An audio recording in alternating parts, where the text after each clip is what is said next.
मित्रांनो नमस्कार. आता वर्ग 6वीचा गणित या विषयाचा तिसरा जो पाठ आहे तो आहे पूर्णांक संख्या. या पाठामध्ये आपण नैसर्गिक संख्या, पूर्ण संख्या आणि पूर्णांक संख्या तसेच संख्या रेषेवर या संख्या कशा दाखवायच्या या संदर्भामध्ये अभ्यास करणार आहोत.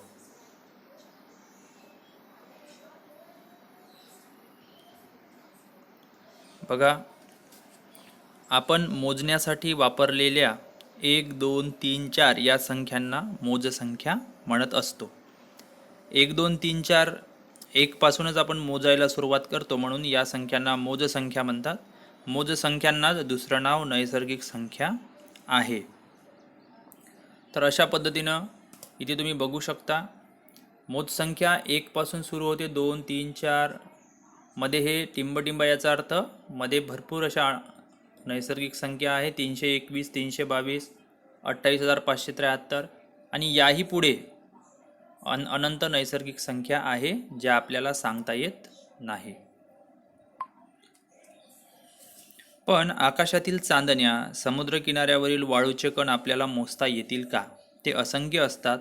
त्याप्रमाणे नैसर्गिक संख्याही असंख्य आहेत. ही गोष्ट इथं आपल्याला लक्षात ठेवायची आहे. नैसर्गिक संख्यांचा संच कसा असतो आपण बघितला आहे. तो 1 पासून सुरू होतो आणि इकडे अनंत कितीही पर्यंत वाढत जातो. पण या नैसर्गिक संख्या बघितल्यानंतर दुसरा प्रश्न आपल्या मनात असा तयार होतो की यामध्ये शून्य नाही. समजा 5 मधून 5 जर आपण वजा केले तर बाकी शून्य उरते. मग हा जो काहीच नाही, ही संकल्पना दाखवण्यासाठी एका चिन्हाची गरज पडली आणि ते चिन्ह म्हणजे शून्य. तर शून्य आणि सर्व नैसर्गिक संख्या मिळून तयार झालेल्या संख्येसमूह म्हणजे पूर्ण संख्या समूह होय. बघा, पूर्ण संख्या समूहामध्ये एकच बदल आहे. नैसर्गिक संख्यामध्ये 1, 2, 3, 4 असं अंक आले होते तर अनंत.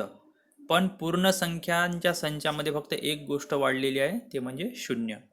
तर पूर्ण संख्येची व्याख्या कशी होईल बघा, शून्य आणि सर्व नैसर्गिक संख्या मिळून तयार झालेल्या संख्या समूह म्हणजे पूर्ण संख्या समूह.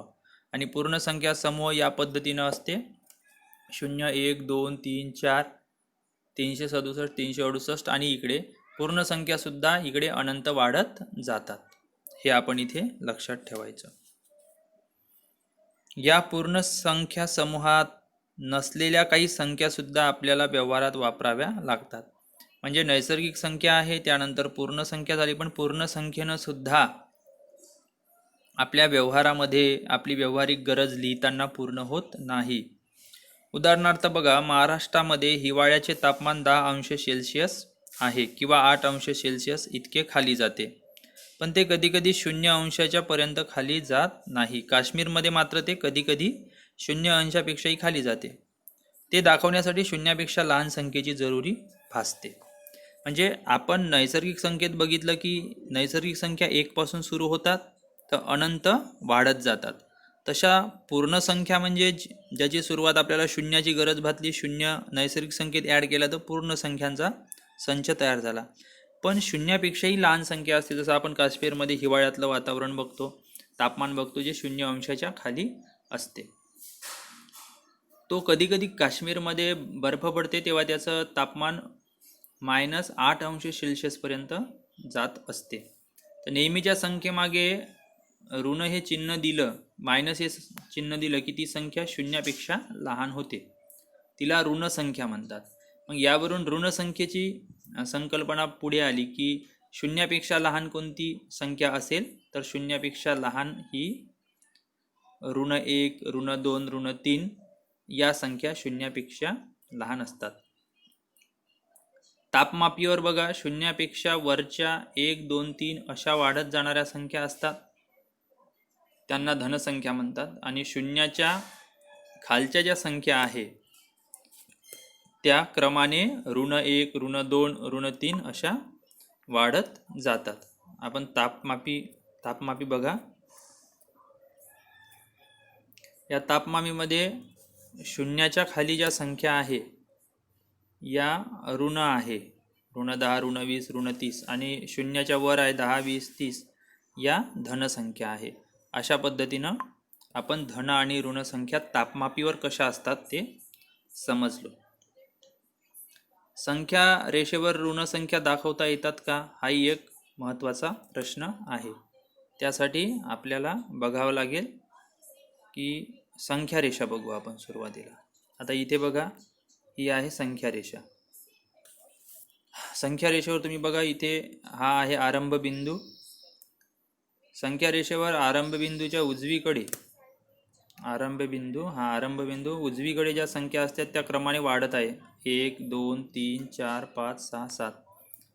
इथे या संख्या धन आहे, धन 1 धन 2 धन 3. आणि शून्याच्या डावीकडे ज्या संख्या आहे त्या लहान होत आहे. ऋण 1 ऋण 2 ऋण 3. ऋण 1 पेक्षा ऋण 2 लहान आहे, ऋण 2 पेक्षा ऋण 3 लहान आहे.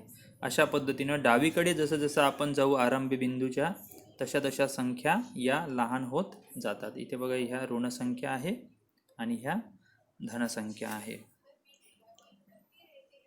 शून्याच्या डावीकडे 1 2 3 एकक अंतरावर 1 2 3 या संख्या असतात आणि शून्याच्या डावीकडे 1 2 3 एकक अंतरावर ऋण 1 ऋण 2 ऋण 3 या संख्या असतात. त्यांना ऋण संख्या म्हणतात. संख्या रेषेवर उजवीकडील 1 2 3 या संख्यांना धनसंख्या म्हणतात. त्या 1 2 3 प्रमाणे धन 1 धन 2 धन 3 अशा देखील लिहिता येतात. म्हणजे आपण चिन्ह दिलंच पाहिजे असं नाही, तर आपण धन 1 ऐवजी फक्त 1 असं पण लिहू शकतो. तापमापीवर धनसंख्या शून्याच्या वर तर ऋण संख्या शून्याच्या खाली, याआधी आपण बघितलेलं आहे. पण संख्या रेषेवर मात्र धनसंख्या शून्याच्या उजवीकडे असते. बघा, हे उजवीकडे आहे धनसंख्या, शून्याच्या उजवीकडे. ठीक आहे. आणि ऋण संख्या शून्याच्या डावीकडे. ह्या ऋण संख्या आहे इकडे डावीकडे. म्हणजे धन व ऋण संख्या शून्याच्या विरुद्ध दिशांना असतात. हा शून्य आणि ह्या ऋण न धन संख्या एकामेकाच्या विरुद्ध दिशेला आहे, हे लक्षात येते. आता आपण पूर्णांक संख्या कशाला म्हणायचं ते बघू. पूर्णांक संख्येची व्याख्या बघा.